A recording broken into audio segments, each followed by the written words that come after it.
Está começando mais um programa Culturas e Identidades. Eu sou Loriel Rocha, filósofo. Na nossa aula de hoje, eu quero voltar a falar de um assunto sobre o qual eu já dediquei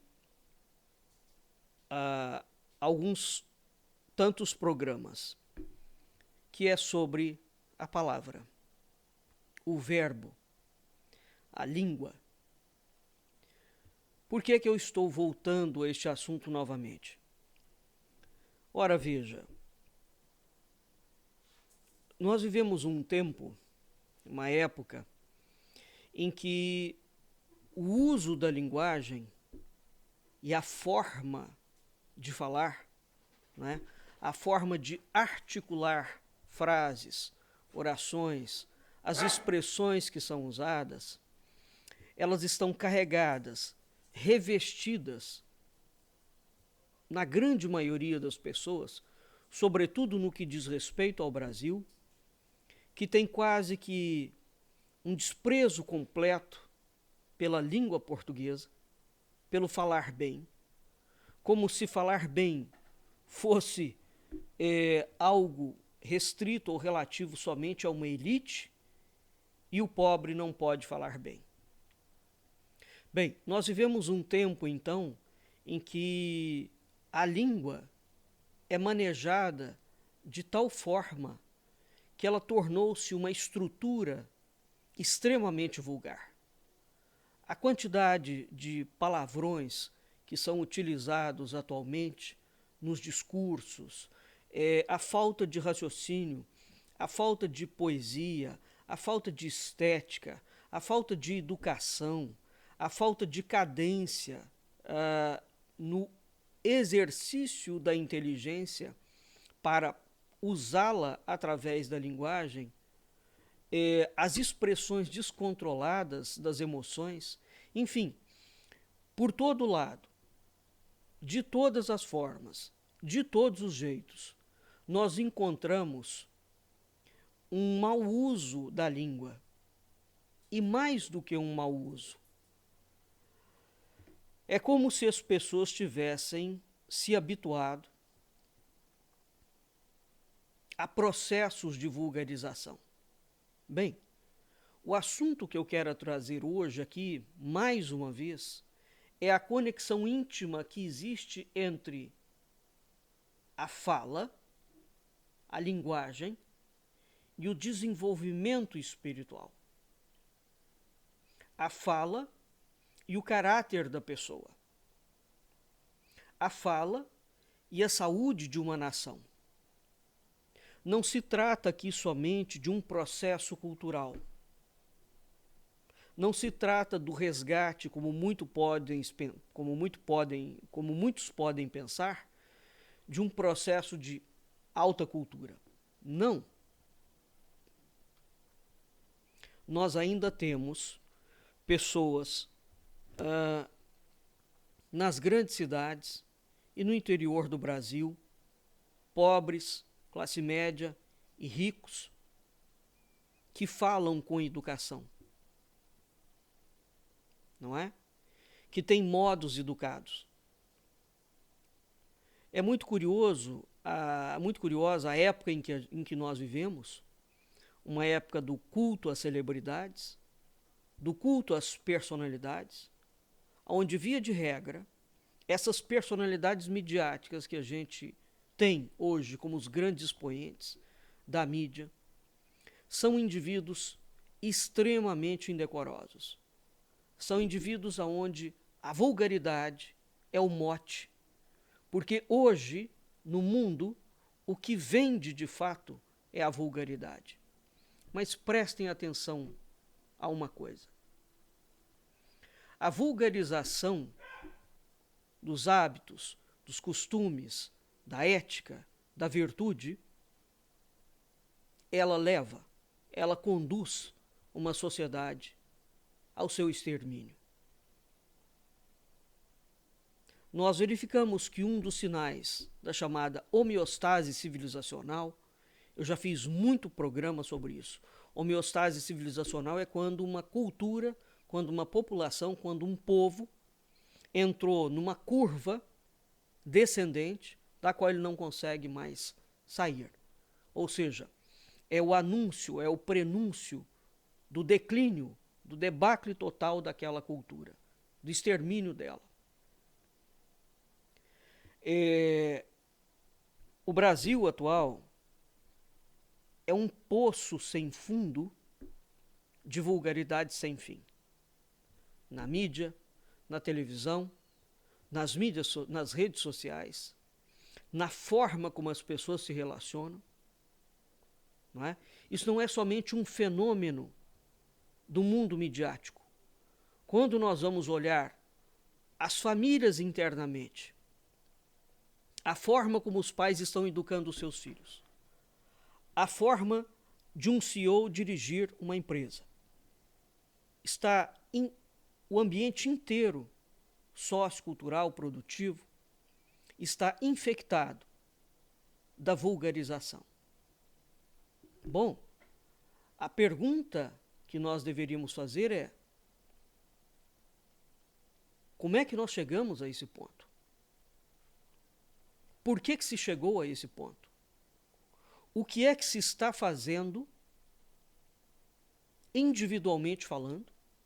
Porque nós, enquanto indivíduos, nós depositamos o nosso conteúdo intelectual, emocional e comportamental na sociedade. E temos o hábito falacioso de atribuir, a cidade está violenta, a cidade está suja. Não, a cidade não é um ente vivo. Não é a cidade que está violenta, são as pessoas que estão violentas. São as pessoas que não têm educação e jogam lixo na rua. As escolas não têm condições de lidar com as crianças. Por quê? Má formação dos professores? Em que sentido? E qual é a qualidade dos filhos que você, que é pai, que me está me ouvindo, qual é a qualidade de educação que você, de fato, está gerando dentro da sua família? Porque quando o seu filho vai para a escola, o modelo que ele leva para a escola é o modelo da sua casa. Então, se a sua casa não tem ordem, se a sua casa não tem ética, se a sua casa não tem compostura, se a sua casa não tem educação, se a sua casa não tem virtude, se a sua casa não tem valor, como é que você espera que a escola consiga dar isto tudo para o seu filho? Educação é eminentemente exemplo. E vamos considerar o seguinte: por uma razão qualquer, nós nascemos, porventura, numa família em que o pai e a mãe não tinham estrutura para me estruturar. Isso significa que, para o resto da vida, eu serei uma pessoa desestruturada? Não. Porque nós somos seres humanos, dotados de razão, de vontade, de alma e de um processo cognitivo e de espírito e de corpo. Quando eu fico adulto, eu posso virar dono, tomar as rédeas da minha vida e me reeducar. Não é? Agora, o fato de o homem ser uma trilogia, corpo, alma e espírito, isto hoje para nós constitui um valor? A educação atual constitui um valor? Falar bem constitui um valor? Não é falar bem para exibir-se intelectualmente. O pobre, antigamente, também falava bem. Ele era educado, ele sabia articular linguagem. O que é que está acontecendo? Então é muito interessante essa onda de conservadorismo, mambembe, que tomou conta do Brasil. E quando você vai ver a postura destes indivíduos que se dizem conservadores, eles são exatamente a tipificação, o exemplo clássico de tudo aquilo que é demencial, de tudo aquilo que é violento, de tudo aquilo que é descomposto, de tudo aquilo que é desordenado. Então, meus caros alunos e ouvintes, o indivíduo não há como dissociar o seu conteúdo interior de como você age no mundo. Se você é uma pessoa psiquicamente perturbada, você vai perturbar a sociedade. Essa linha de conexão é exata. Você não pode depositar no mundo um conteúdo diferente do que você carrega no seu interior. E não adianta nada você falar que se veste como um conservador, é um homem conservador, é uma mulher conservadora, e você sequer sabe se comportar com um mínimo de civilidade.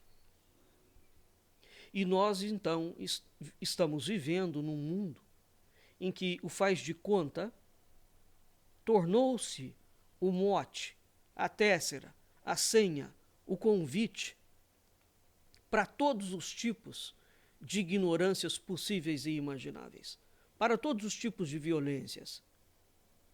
O trabalho sobre si é uma demanda que a filosofia grega já tinha entendido há muito tempo.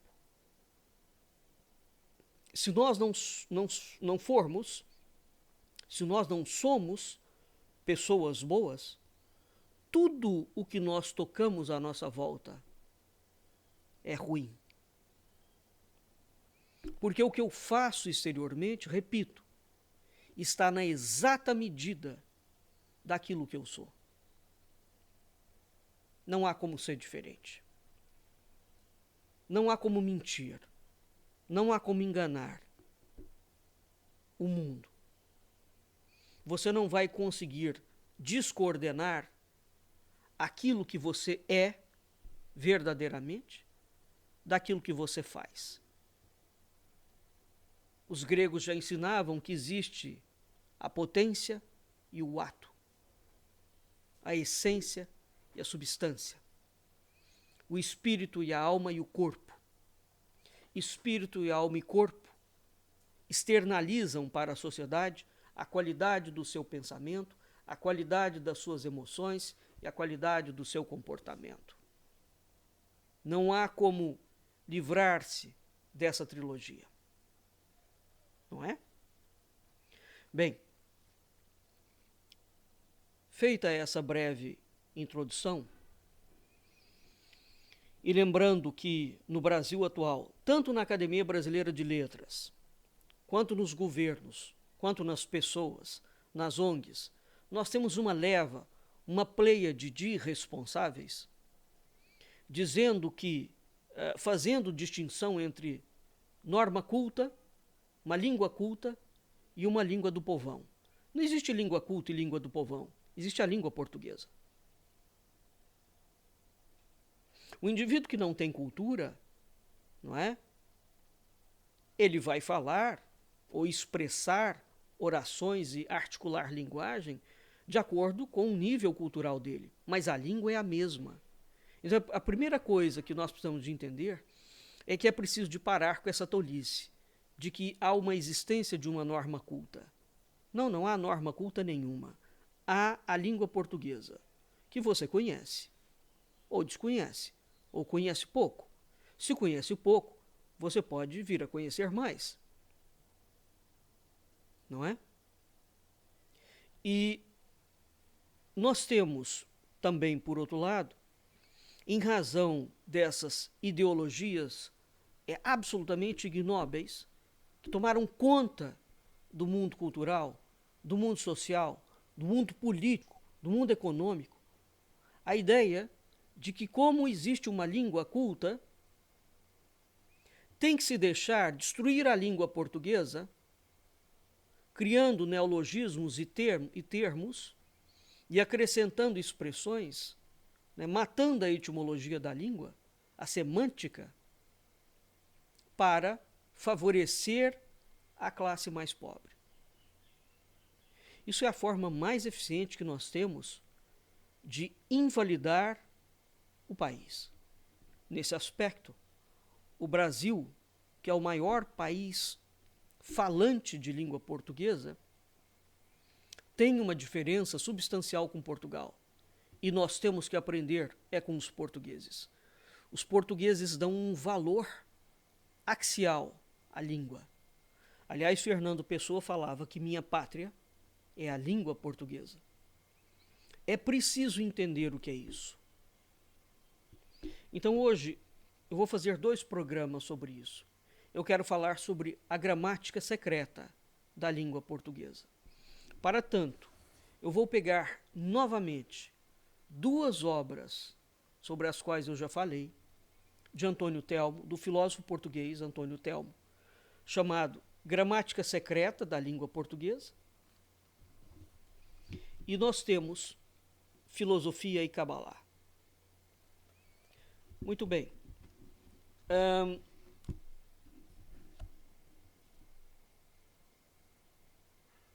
Segundo a tradição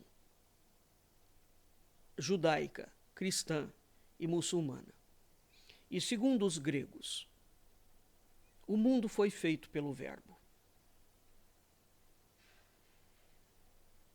E o Verbo estava com Deus. E o Verbo era Deus. Deus fala. E os homens também. Não é? Se o mundo foi feito pelo Verbo, prestem atenção a isto. Isto significa que o Verbo divino é o eixo da criação. Não é? É o eixo da criação. Então nós temos o Verbo, nós temos a palavra e nós temos a gramática. Num sentido hierárquico. Toda a criação, as grandes tradições do mundo, são unânimes em afirmar que a criação, o eixo da criação, é uma trindade. Veja que Deus é Pai, Deus é Filho e Deus é Espírito Santo. As hipostases de Deus, a primeira pessoa, o Pai, a segunda pessoa, o Filho, a terceira pessoa, o Espírito Santo, todos eles falam. Não é? Deus fala. E o homem, que é um animal, e todos os animais também falam. Todos os animais também articulam linguagem. As plantas também. É uma forma diferente de comunicação. Mas tudo fala. Tudo vibra. Tudo existe. E tudo vibra na sua frequência natal. O mundo tem luz, tem calor e tem som.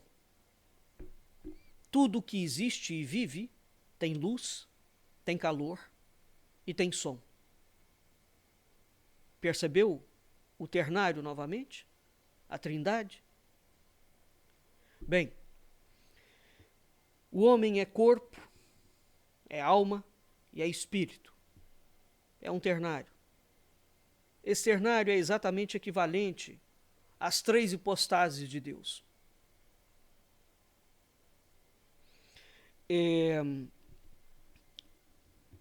Então, quando nós pensamos e refletimos seriamente sobre a ideia de que o mundo foi criado pelo Verbo, o Verbo não é o som, não é? O Verbo é algo acima. Do Verbo nós temos a palavra de Deus. E, uma vez que eu tenho as palavras, eu tenho a gramática, que é a forma de articular linguagem. Veja que a própria ideia de oração das palavras, né, da gramática, é muito interessante, porque eu tenho que ter um sujeito, eu tenho que ter um objeto e eu tenho que ter um verbo.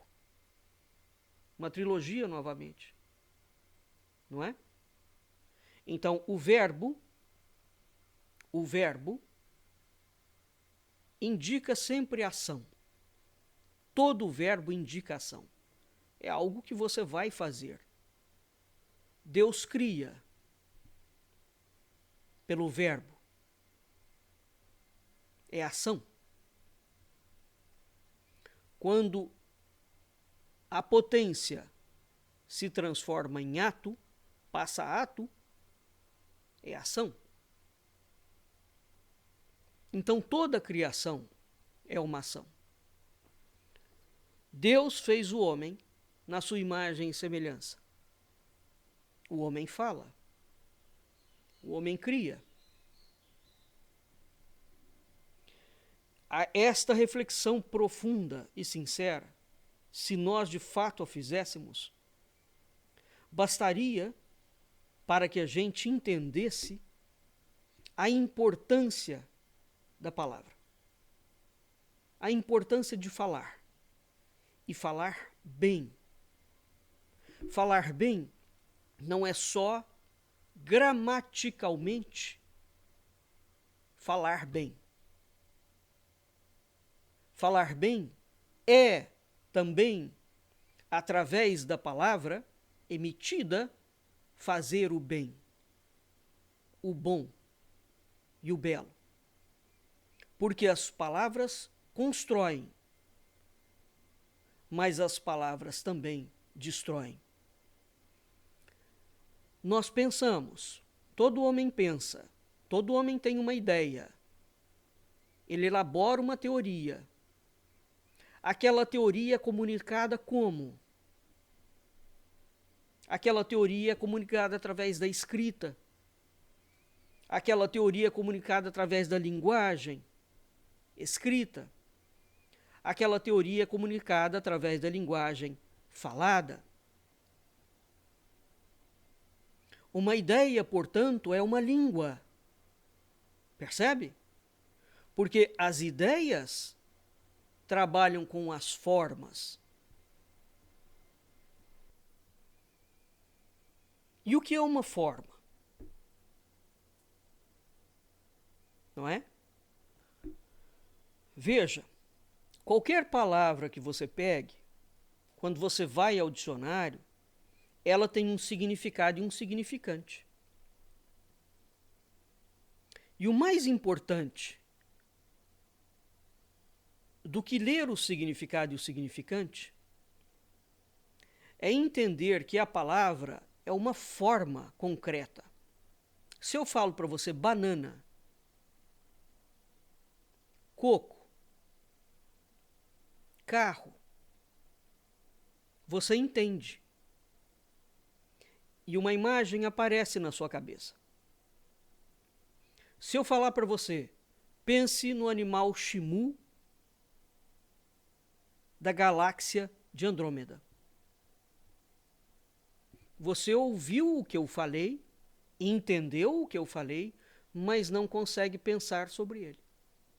Porque o Shimu não existe. Não é? Então, que mistério é esse que existe entre a palavra e o entendimento?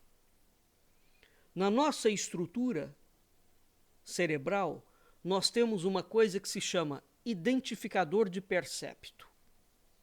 Isso é um termo técnico da filosofia. Identificador de percepto. Portanto, se a palavra se refere a uma forma fora de mim, sofá, carro, casa, sol, lua, Andrômeda, extraterrestre, deuses, leão. Se o seu cérebro consegue, ao ouvir essas palavras, fazer com que elas tenham um entendimento, é porque há uma estrutura interna que não é construída pela cultura, ela é inata do ser humano. Há uma estrutura interna que captura a forma. São os chamados identificadores de percepto. Né?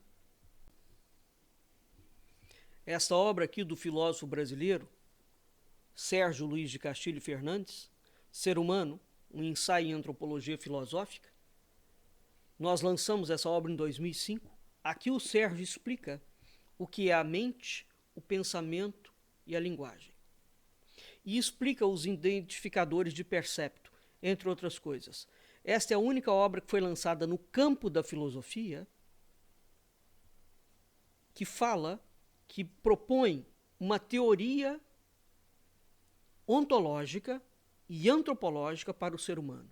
Porque há 200 anos nós não temos definição conceitual de ser humano. É por isso que o mundo chegou aonde ele chegou. Mas voltando. Então, a linguagem, ela não é meramente um processo técnico que é transmitido do seu pai para você. O seu pai fala, portanto você vai falar. Não, você fala porque você tem uma estrutura interna que te permite falar. Percebe? Você tem o eixo da criação dentro de si. Então, o verbo é aquilo que cria. Você cria um pensamento, você cria uma emoção, não é sentimento.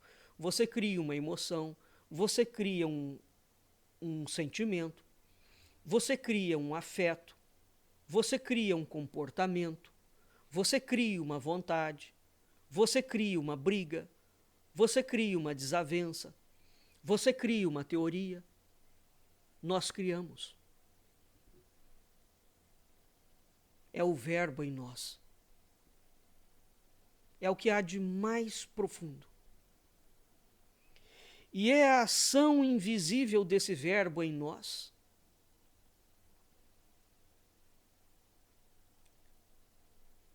que é visualizada na forma da palavra. Você está me escutando. É a palavra, não é o verbo. A palavra já é uma forma. O verbo é o grande guarda-chuva. Não é? Por outro lado, as palavras apontam, toda palavra, para além dela mesma. Nenhuma palavra fica estacionada nela. Por exemplo, se eu falar coração para você, você vai entender o que eu estou me referindo ao órgão, ou que eu posso estar me referindo a alguma emoção, a algum afeto. Se eu te pedir para você me descrever o que é o órgão e o que é a emoção do amor, perceba que por mais que você descreva a palavra coração, sempre vai ficar faltando alguma coisa. E por mais que você descreva aquela palavra, ela vai apontar para outras coisas.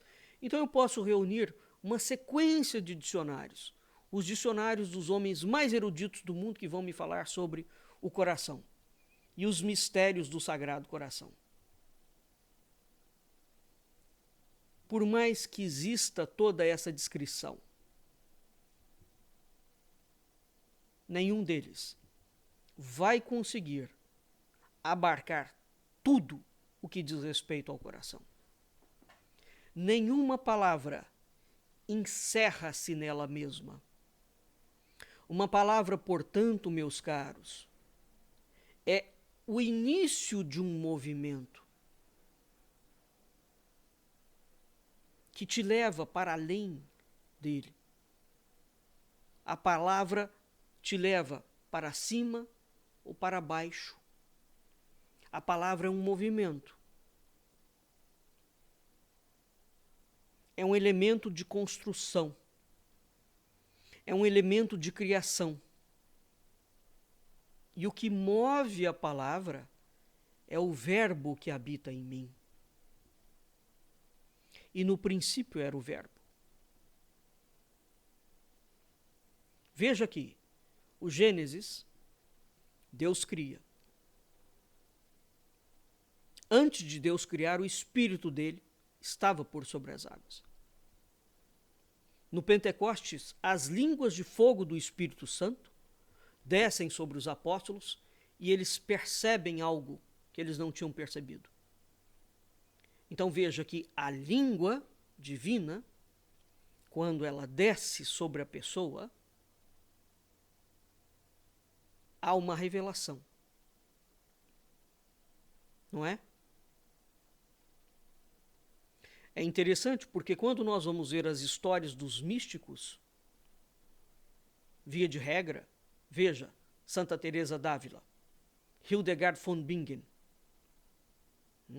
Emanuel Swedenborg, quando vai ao mundo dos anjos e vê os anjos, e os anjos conversam com ele. E quando ele volta transformado. Os anjos falam. Jesus fala com Santa Teresa d'Ávila. Hildegard von Bingen escuta Deus e cria. Então, o verbo é a estrutura axial da nossa Constituição, da Constituição humana. E assim é, porque assim é Deus. E eu uso o verbo é aqui num sentido grego. O verbo ser. É enquanto ser. O verbo grego enai. Então Deus é verbo. Deus é criador. O homem foi feito à imagem e semelhança. Ele também é verbo. Então nós temos o verbo, nós temos a palavra, nós temos a linguagem, nós temos a gramática. Esse eixo, desculpe, o verbo está aqui em cima. Verbo, palavra, linguagem, gramática. Não é?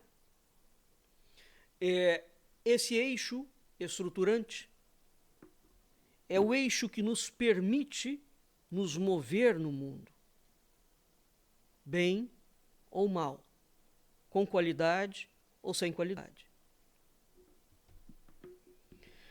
Ora, o que vai falar Antônio Telmo sobre a língua portuguesa? Ele tem um capítulo que é Filologia e Filosofia. Veja que Platão dá uma atenção muito grande ao nomotetes, àquele que veio e ensinou a gramática para os gregos. É um elemento civilizador. Nós não temos um único ato cultural, nós não temos um único ato civilizacional, para o bem e para o mal. Nós não temos um único espírito iluminante, um único ser de luz que passou pelo planeta,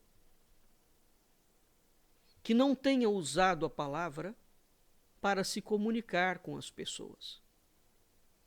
E essa palavra elevou as pessoas num sentido do bem ou rebaixou as pessoas? Porque também a palavra, mal utilizada, ela move montanhas para destruir.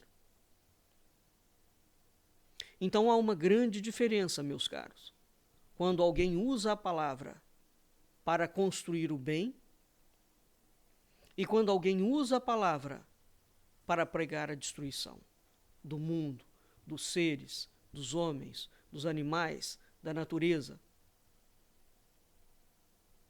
No caso do cristianismo, nós tivemos um momento importantíssimo da mensagem cristã com a figura de São Francisco de Assis, porque ele fala aos homens, mas ele falava também com a natureza.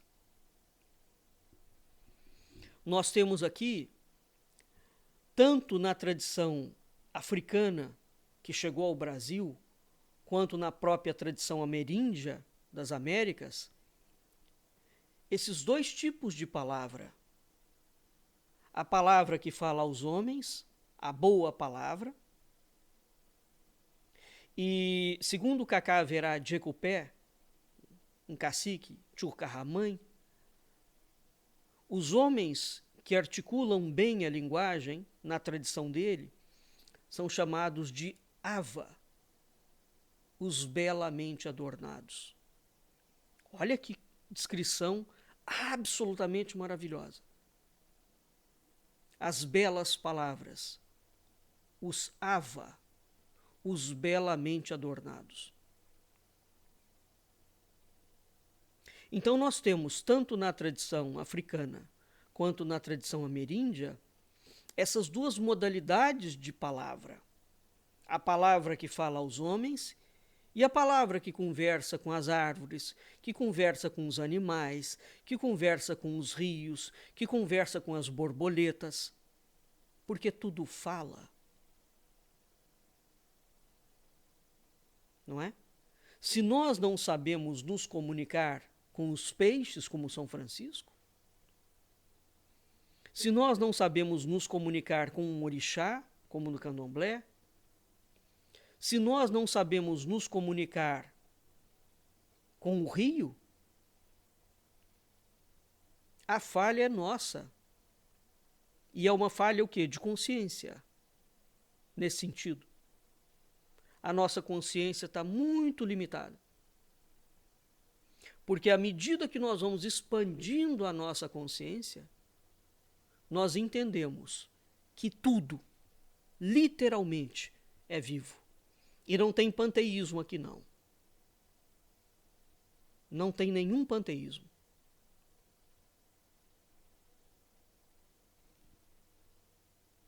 Tudo foi feito por Deus. Tudo é a obra de uma criação, independentemente do Deus que você acredita. Bem, então, Antônio Telmo coloca que na parte filologia e filosofia, então não há separação, não existe entre filologia, portanto linguagem, e a filosofia. Aliás, a filosofia, eu já fiz artigos sobre isso. A filosofia, ela usa da linguagem, ela pega uma palavra qualquer, por exemplo, alma, e ela vai fazer somente duas operações. É isso que configura o agir, o fazer filosófico, a construção de teoria em filosofia. Ela tem somente duas ações. Uma, eu pego a palavra e eu primeiro desconstruo. Veja, por exemplo, Platão tem vários livros em que ele vai falar sobre a alma. Antes de falar sobre a alma, ele vai falar de todos os autores antes dele que falaram sobre a alma. Ele vai citar, ele vai referenciar. E aí ele vai falar, mas o meu conceito de alma é este. Tum, tum, tum.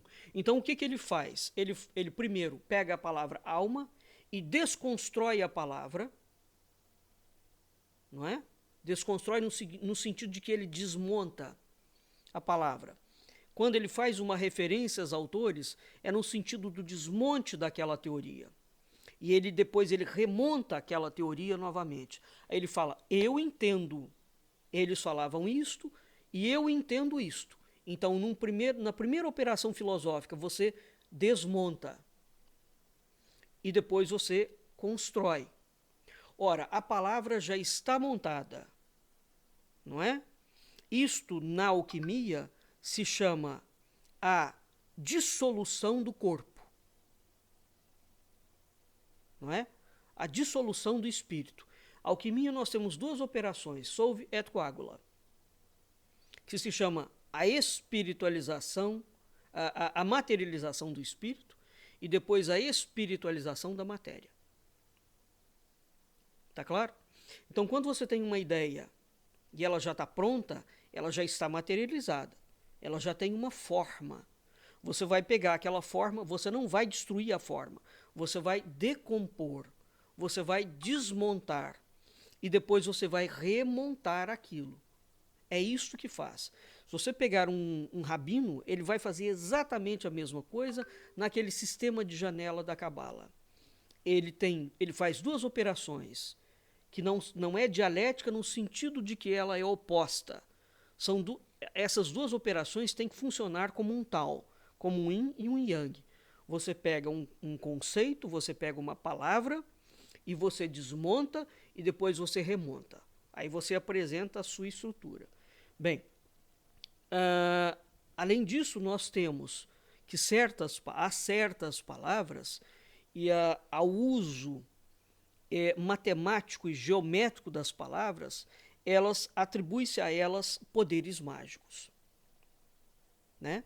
Então, o Antônio Telmo começa este capítulo da obra dele, intitulado Da Língua Portuguesa, fazendo esta observação.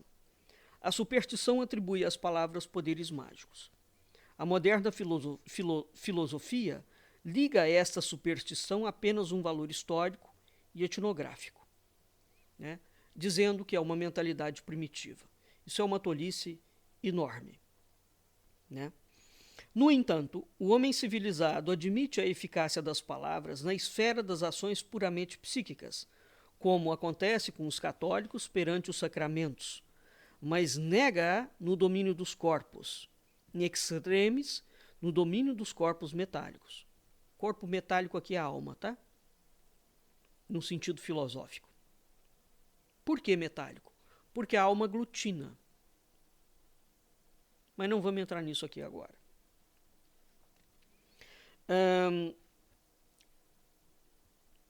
Está, porém, a filosofia moderna, direta ou indiretamente relacionada com aquelas correntes mentais que combateram o catolicismo como superstição. Só uma doutrina contrária à cartesiana, que admita, por exemplo, como por exemplo a dos aristotélicos, que a alma é a forma do corpo, referirá ou há de referir-se à palavra ao seu mais alto grau de poder, fazendo seguir-se a um movimento sutil, uma modificação do corpo. Verificamos de fato que os corpos se alteram, mas tão lentamente e segundo leis tão conhecidas, que nos parece absurdo supor no processo qualquer ação de natureza mágica. As palavras abre-te sésamo, que está presente nas lendas das 1001 Noites de Sherazade, não é? Têm de ser imediatamente seguidas do fender do rochedo. A pedra tem de transmutar-se instantaneamente em ouro. Então veja, o que o Antônio Telmo está colocando aqui, que a palavra não é o corpo que fala. O corpo tem órgãos da fala, mas quem fala é o espírito, através da alma, que sai via do corpo. Deus fala, e o homem também.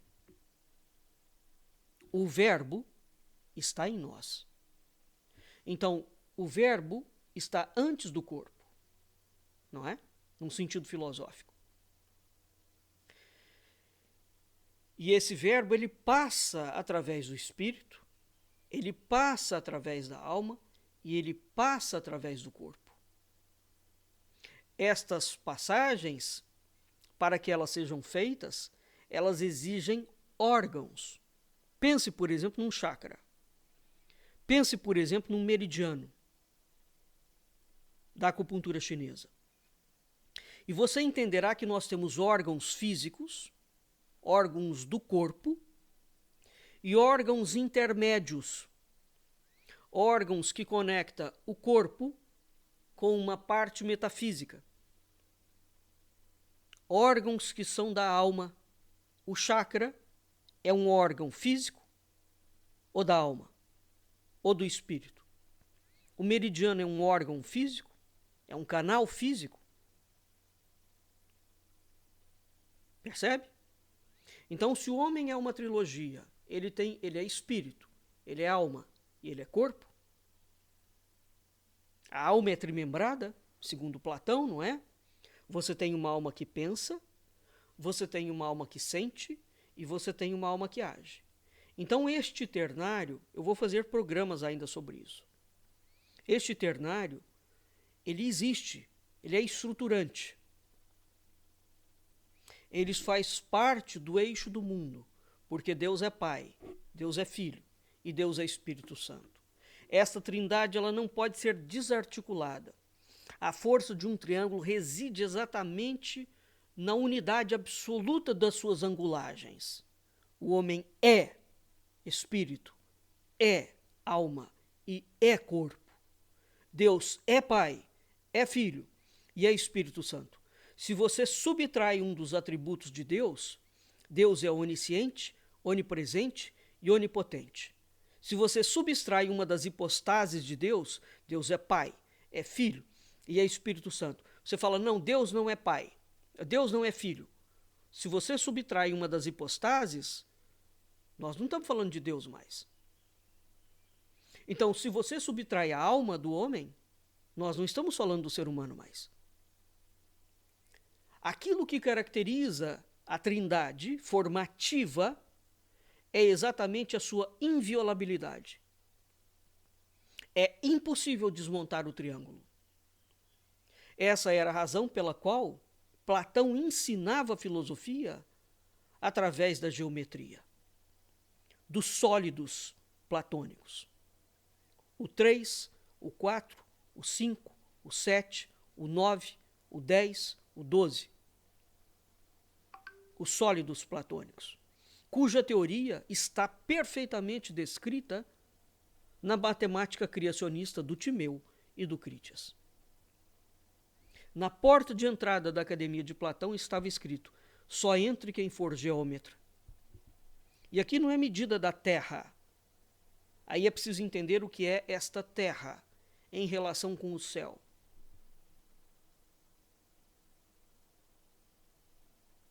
Nós temos uma herança de conhecimento, de sabedoria muito intensa. É preciso recuperá-la com seriedade, para que nós possamos ser pessoas melhores e para que o mundo, hoje e amanhã, possa se tornar um mundo melhor. E o mundo só será melhor se nós formos pessoas melhores. Porque aquilo que nós somos, nós depositamos no mundo. Então não é o mundo que está ruim, somos nós, que somos pessoas ruins. Voltando à palavra. Antônio Telmo coloca, portanto, que a palavra atua como uma força metapsíquica. Ela é um agente invisível, não é? A palavra, veja, o grego expressava o logos é uma palavra que informa, não é? A rora está atuando dentro do logos.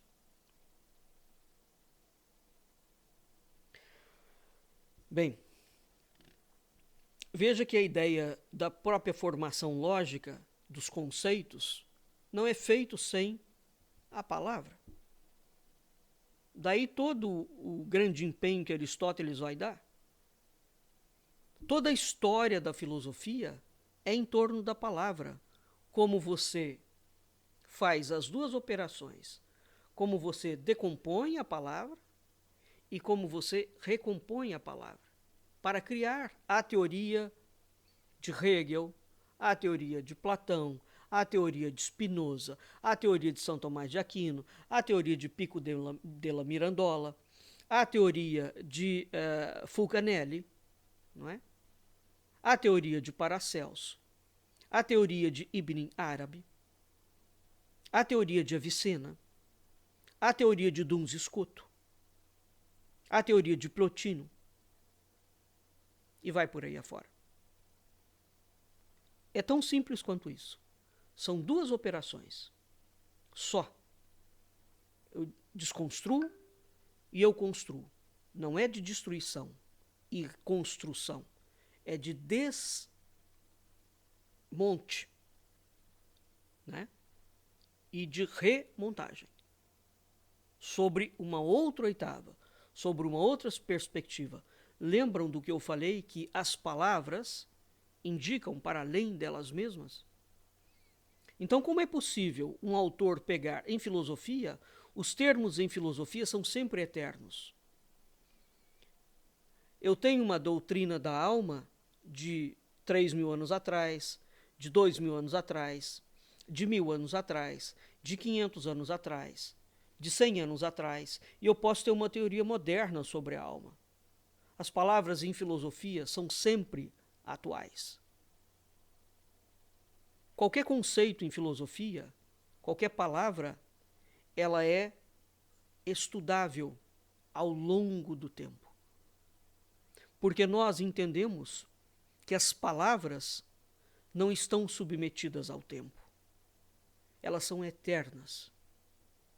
Como é eterno Deus, o Verbo, o Logos. Há dois Logos. O Logos en diathetos e o Logos espermatikos. Não é? Então, a palavra, portanto, ela tem uma conexão direta com a forma de você falar, tem uma conexão direta com a sua capacidade mental. E tem uma conexão direta com a sua forma de se comportar no mundo. De modo que nós não podemos falar em progresso da razão sem desconsiderar a estilística da língua. Nós não podemos falar em progresso da razão e em ser humano emocionalmente equilibrado sem estar referenciando com a palavra. Porque tudo isso vai modular o comportamento. Então não há como desconectar a pessoa humana da palavra dela.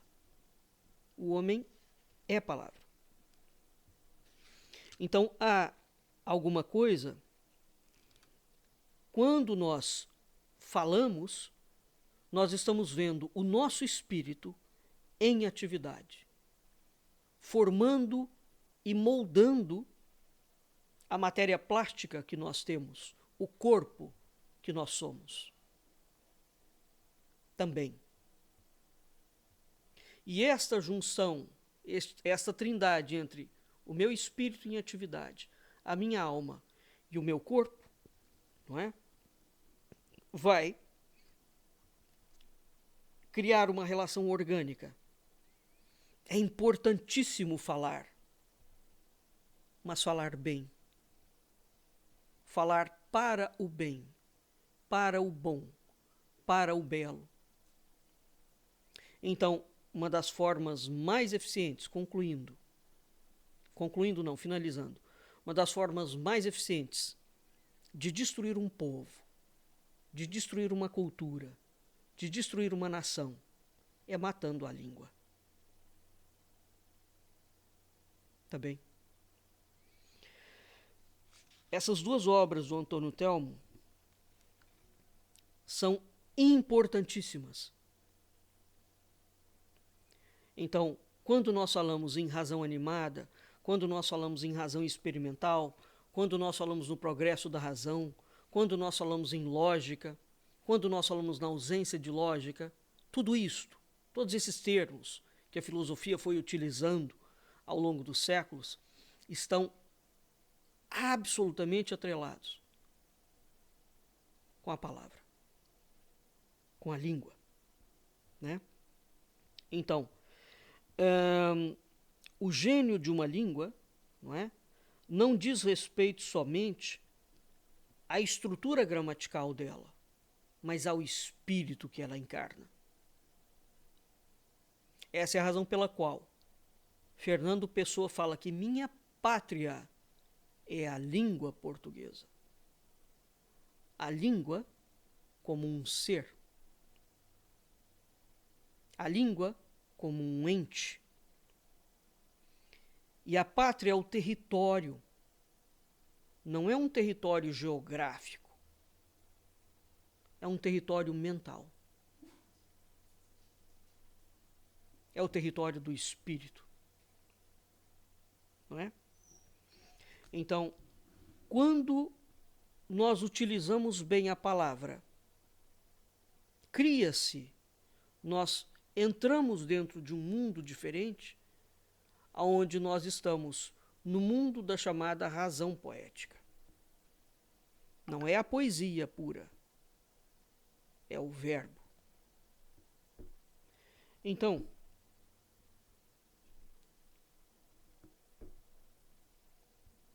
finalizo. Nós vamos voltar aqui ainda ao Antônio Telmo na próxima aula. Aqui sim, já numa gramática, no estudo da gramática secreta da língua portuguesa, nós vamos ver essa força de movimento do espírito, da alma, do verbo, que está presente nas letras, nas vogais, nas consoantes. E com isso, pretendo dar uma pequena contribuição a partir da obra deste homem maravilhoso, deste filósofo maravilhoso que foi o Antônio Telmo, do que é a língua portuguesa.